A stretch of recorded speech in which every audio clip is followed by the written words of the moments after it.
आज दो उत्सव हैं। एक तो बसंत पंचमी है, अभी हम लोग एज करके आ रहे हैं। इसके बाद हमने पराक्रम दिवस पर नेताजी सुभाष चंद्र बोस को श्रद्धांजलि अर्पित की, कृतज्ञ राष्ट्र है, कृतज्ञता ज्ञापित की, ध्वजारोहण किया। बात ध्वजारोहण की बात आती है, ये मैं यहीं से शुरू करना चाहता हूं। जयंती तो है ही नेताजी की। नेताजी नाम आते ही एक चेहरा आता है, नेताजी सुभाष चंद्र बोस। बाकी मुझे कोई दूसरा दिखाई नहीं दिया और कुछ ऐसे संस्कार मिले। हमारे घर में कैलेंडर लगाया गया था, माताजी ने लगाया था। मैं जब ने आंखें मैंने टिमटिमाई खोलनी शुरू की तो मैंने नेताजी को देखा, तो वो हमारे मानस पटल पर अंकित है। एक कैसा कद है, कैसी कदकाठी है, कैसी उनकी पोशाक है, सब कुछ। फिर बाद में पढ़ा भी मैंने उनको। अब तो 21 से पराक्रम दिवस मनाना शुरू किया गया है, तो बात पराक्रम की होनी चाहिए, उनकी निडरता के बारे में बात होनी चाहिए।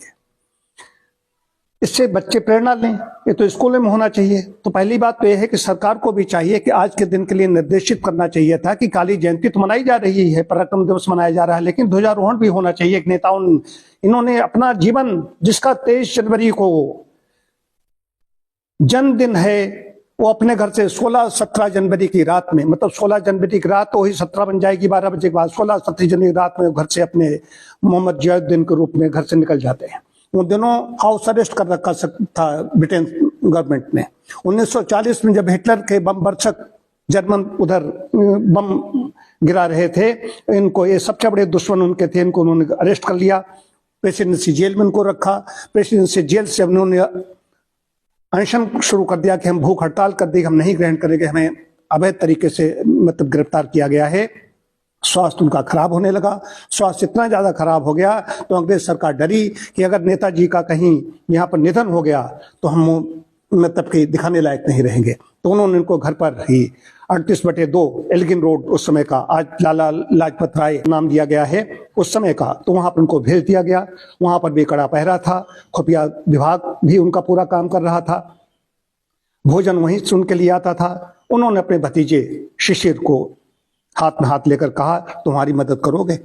तो शिशिर ने जो उस समय काम किया, वो 16-17 जनवरी की रात में मोहम्मद जियाउद्दीन के वेश में अपने घर से निकलते हैं और कहां कहां ककड़ीले पथरीले कबीलाई इलाकों से होते हुए अफगानिस्तान, काबुल होते हुए जर्मनी पहुंचते हैं। कल्पना कीजिए, इसका जन्मदिन है, वो भी इसकी जिंदगी जी सकता था। ICS तो थे उस समय, लेकिन समझौता नहीं किया। बात निडरता की बात आती है, बात साहस की बात आती है, पराक्रम की बात आती है। तो नेताजी की मैं ये कहना चाहता हूं कि आज के दिन भी ध्वज फहराया जाना चाहिए। स्वतंत्र है, फहराएं, लेकिन सरकार द्वारा निर्देशों के स्कूलों में, कॉलेजों में ऐसा कार्यक्रम होना चाहिए। एक अब ये मैं बताना चाहता हूं, नेताजी के बारे में तो चर्चा चली रही है कि वहां से जब ये निकल गए हैं, उनका 4-5 दिनों तक इसकी कोई खबर कानो कान नहीं होनी चाहिए। 4-5 दिन में हम इनकी ब्रिटेन जो अंग्रेज सरकार है, इसके हम राज्य से बाहर निकल जाएंगे, जहां तक इनका शासन है। उनके भतीजे में तो उनके समय उनका शिशिर का, बोस का, मैं मतलब कि समझता हूं कितना साहस है। वो गोमो तक उनको छोड़ करके गए धनबाद के पास, वहां से उन्होंने ट्रेन उस समय की पकड़ी। तो उस समय उनका साहस, उसका उनके भतीजी जो भोजन आता था वहां से, वो खाते रहे, उन्होंने पता नहीं चलने दिया। जब 18 तारीख को कोई तब तक ये बाहर निकल चुके थे, उसके बाद उनकी कोई तारीख थी, पेशी थी वहां पर, तब उन्होंने घर वालों ने कहा कि अब इसको अदालत में जानकारी दे देनी चाहिए कि नेताजी कहीं फरार हो गए, गायब हो गए। नेताजी फरार तब अमृत बाजार पत्रिका ने पहले प्रकाशित किया और नेशनल हेराल्ड, ये दो ने प्रकाशित किया, नेताजी गायब। अंग्रेज सरकार के हाथ पैर फूल गए, उन्होंने कहा ये कैसे हुआ, आश्चर्य। अब यही नहीं, इसको फिर राइटर ने उठाया तो पूरे दुनिया में बात फैल गई, नेताजी गायब हो गए। कहां गए किसी को कुछ पता नहीं। उसके बाद में वहां पर जो न्यूयॉर्क टाइम्स ने उनके बारे में, नेताजी के बारे में प्रकाशित किया था कि नेताजी भारत के जात वाशिंगटन है, और महात्मा गांधी ने कहा था कि नेताजी सुभाष चंद्र बोस देशभक्तों के देशभक्त हैं, लेकिन वो रास्ता भटक गए हैं। दादा भाई नौरोजी की पोती खुर्शीद नौरोजी ने कहा था कि नेताजी यदि फौज के लीडर के रूप में भारत में प्रवेश करते तो जवाहरलाल नेहरू बिल्कुल ठप हो जाते, उनका कोई कद नहीं रहता, और वो महात्मा गांधी के करिश्मा को भी चुनौती देते। ये उनका कहना है, खुर्शीद नौरोजी का। ऐसे बहुत बातें हैं। अब मैं आता हूं उस पर, हिटलर से मिलना, हिटलर से मिलकर के अपनी इसके लिए बात कहना कि आज़ादी की बात कहना, और हिटलर के साथ में कई आए, उसके डुप्लीकेट आए। उसके बाद जब वास्तविक हिटलर आए हैं, उन्होंने कंधे पर हाथ रखा, तो उन्होंने कहा आपने कैसे पहचाना मैं हिटलर? जब वापस जाते रहे, नहीं आप हिटलर को भेजिए, हिटलर को भेजिए। कैसे आपने जाना कि मुझे? आपने मेरे कंधे पर हाथ दूसरा कोई नहीं रख सकता। ये और हिटलर से अपना जो विरोध उन्होंने दर्ज कराया था, हिटलर को भी भारत की आजादी से कोई मतलब नहीं था उसको, तो उन्होंने कहा था आपने भारत के बारे में कुछ गलत टिप्पणी की अपनी पुस्तक में की है, उसको आपको हटाना होगा, आपको क्षमा याचना करनी होगी। ये था साहस, निडरता। तो उन्होंने उसके बाद अगला उनका संस्करण आता है हिटलर का, तो उसमें उसको हटा देते हैं। तो मैं तो सोचता हूं जब ये गायब हो गया, यहां सूचना मिली तो गांधी जी का तार आया उनके घर में। गांधी जी ने पूछा कि सुभाष चंद्र बोस कहाँ गए? उन्होंने कहा कि जो तार आया, तार तो बहुत संक्षिप्त आता था, तार आया कि कहाँ है, तो यहां से उत्तर दिया गया सर्कमस्टेंसेस इंडिकेट्स रिनंसिएशन, मतलब कि संकेत संन्यास की ओर, मतलब कि संन्यास को इशारा कर रहा है। ऐसा लग रहा है संन्यास की ओर, त्याग की ओर कहीं निकल गए, सन्यासी जीवन जिएंगे जाकर के। लेकिन जब रविन्द्रनाथ टैगोर का तार आया तो उन्होंने बताया गया कि वो जहां कहीं भी हों, आपका आशीर्वाद उनके ऊपर रहना चाहिए।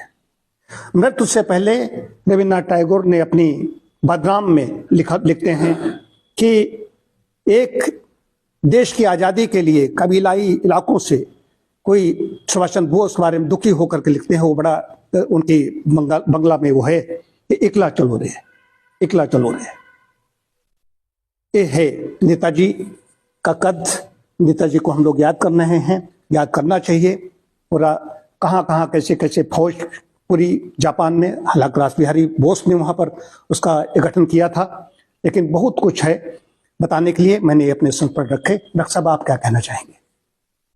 ये जैसा आपने बताया कि हिटलर से उन्होंने कहा, बात यह है कि किसने कहा और किससे कहा, व्यक्तित्व दोनों के क्या थे, बात यह है। इसी तरह का एक संस्मरण और है, जापान गए नेताजी सहायता मांगने, उन्होंने जापान के प्रधानमंत्री से कहा कि मुझे आपके स्वतंत्रता संग्राम के लिए सहायता चाहिए, तो उन्होंने सुना सुनाया और उनको टाल दिया और मना कर दिया। तो इन्होंने उनकी प्रधानमंत्री की मेज पर मुक्का पटका, बोले कि आप नहीं करेंगे तो क्या मैं इसको नहीं छोड़ूंगा, और बहुत तीव्रता में, बहुत आवेश में आकर जो मुक्का पटका, इससे प्रधानमंत्री वहां के खड़े हो गए। और जब आप जैसा आदमी नेतृत्व करेगा, मेरा जापान आपके साथ है, वहीं से जापानी सेना साथ होगी। ये उनके तेवर, उनके आक्रामक, उनके व्यक्तित्व की बात थी। और रही बात, वो उनकी काबिलियत में, एक संपन्न परिवार में पैदा हुए थे। इनके फादर वकील थे और ये ICS के पास थे, जो बहुत विद्वान लोग होते हैं। कलकत्ता कटक में जन्म हुआ था। चौथा नंबर आया था इनको ICS परीक्षा में, बहुत विद्वता की बात थी। इतना सब होने के बाद भी इनका मन नहीं लगा। क्यों नहीं लगा? इन्होंने 15 वर्ष की आयु में विवेकानंद साहित्य पढ़ लिया था। महर्षि दयानंद का ये बहुत फॉलोअर थे और अरविंद घोष से बहुत प्रभावित थे। इनके विचार दिमाग में घूमते रहे। तो विकिपीडिया लगता है लिखता है कि जिसके मन में ये विचार घूमते हों, वो कैसे ICS में नौकरी कर सकता है। इसलिए जो है ये देश सेवा में आ गए और इन्होंने सन 1943 में भारत के कुछ हिस्सों को अंग्रेजों से आज़ाद भी करा लिया था। और फिर महात्मा गांधी से रंगून रेडियो से प्रसारित करके आशीर्वाद भी मांगा था। मिला या ना मिला ये तो बात पता नहीं, लेकिन जो है काफी देश के प्रति बड़ा। एक संस्मरण और आ गया, कांग्रेस के अध्यक्ष भी बने। जब चुनाव हुआ तो महात्मा गांधी किसी सीतारमैया को खड़ा कर दिया था महात्मा गांधी ने, तो सीतारमैया और इनकी नेताजी के बीच में चुनाव हुआ। सीतारमैया हार गए, नेताजी जीत गए।